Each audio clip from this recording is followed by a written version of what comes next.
Hello, my name is Yvonne from Lean Six Sigma Business Solutions. I am implementing lean methodologies across various different industries, which includes manufacturing, warehousing, as well as office environments.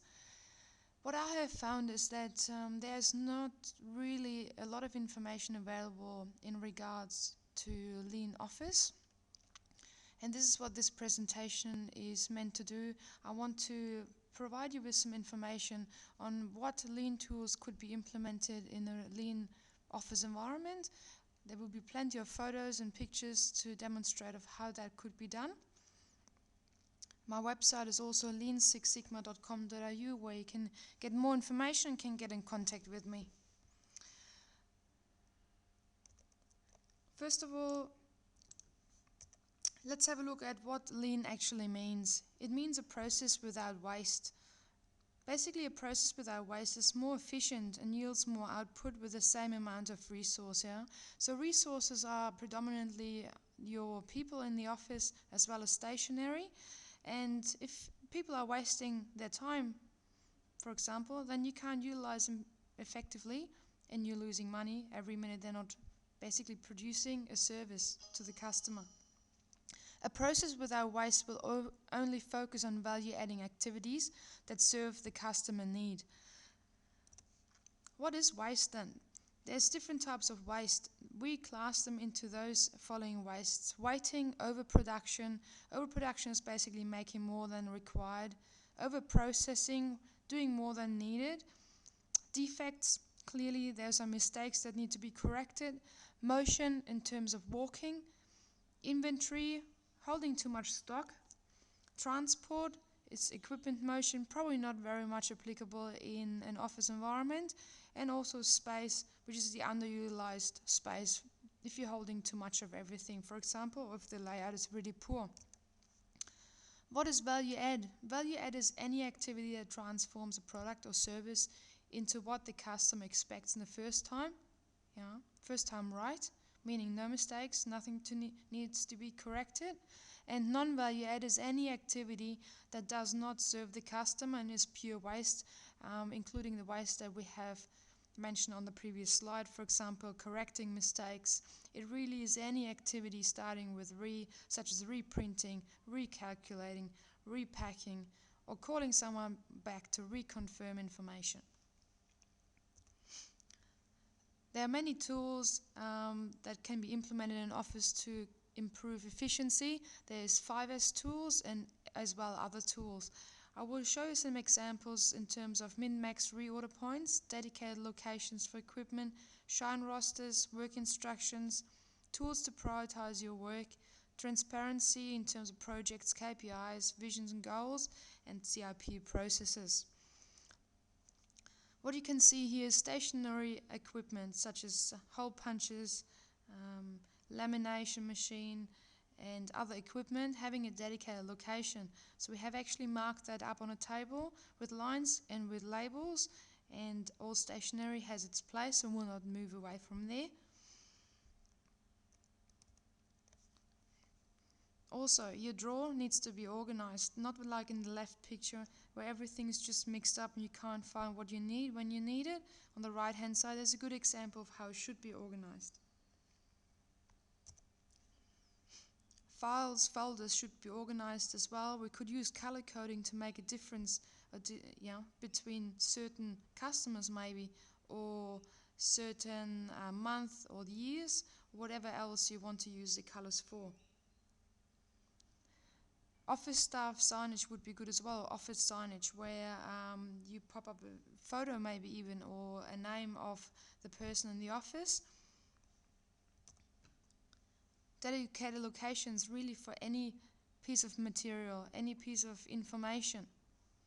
Holders.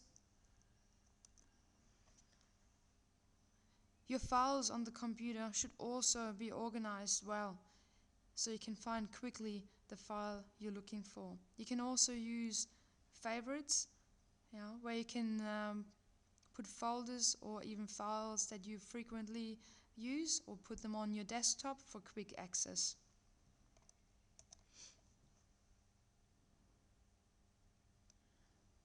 In Outlook, there's a redirect function that can redirect incoming mail straight to a designated folder if that is required. Would make sorting mail a lot quicker and automated. A few examples of transparency of a status. You can use color coding again, green, red and yellow, to show the status of something.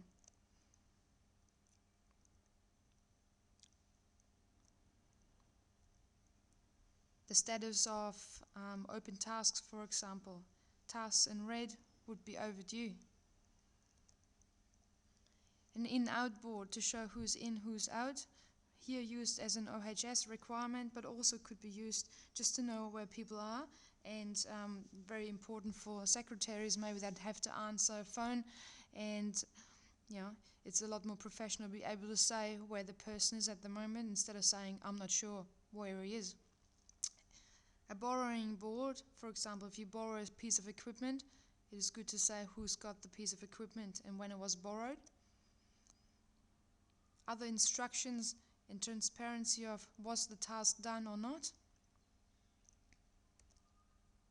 The same thing here, we call this a shine roster. Keep it clean, keep the office clean, allocate tasks to certain people to complete, could be weekly, monthly or daily, and get them to sign off or tick off when the task is complete. Reordering points for consumables, which could be anything from paper on the next page to even toilet paper, sugar, coffee, tea. Reorder points means whatever's in the green area is good. When the material gets to the red area that is marked up, there will be a reorder card, which then is the communication and the trigger to reorder more stock. The minimum level has to be enough for the time until the new material arrives.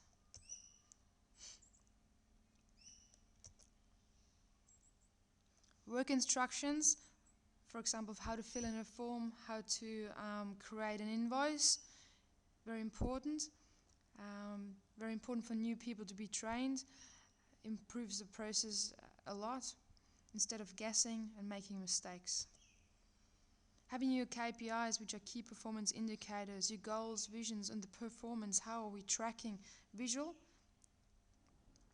displayed in the office, which can be seen by anyone and should also be discussed at least in a monthly meeting of how we're tracking and how we get back on track, or how do we achieve our goals, what are the activities.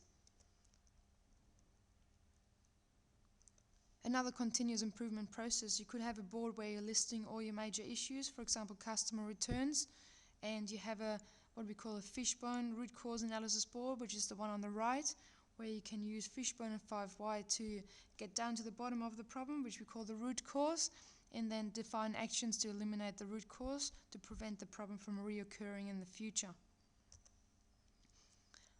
It is worth also looking at the layout of an office to see who goes where and who uses, for example, the most the copy machine, and have that as close as possible to that person to eliminate walking waste and therefore wasted time.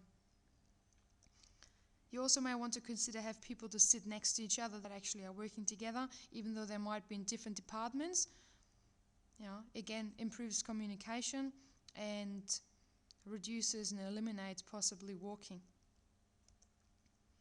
There are a few different tools that we use to identify waste. If the waste is not that clear, we're using a spaghetti diagram as well as value stream mapping. So this is a value stream map and a value stream design. The value stream map shows the process as it is today, and the value stream map design is the future state, the vision, so to speak, with a reduced amount of waste.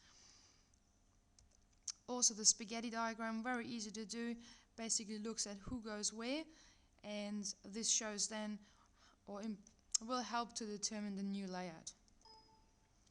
So that was basically all I wanted to show you in terms of 5S and other lean tools that can be implemented in a lean office. Visit us at www.lean6sigma.com.au to get in contact with us if you have any further questions.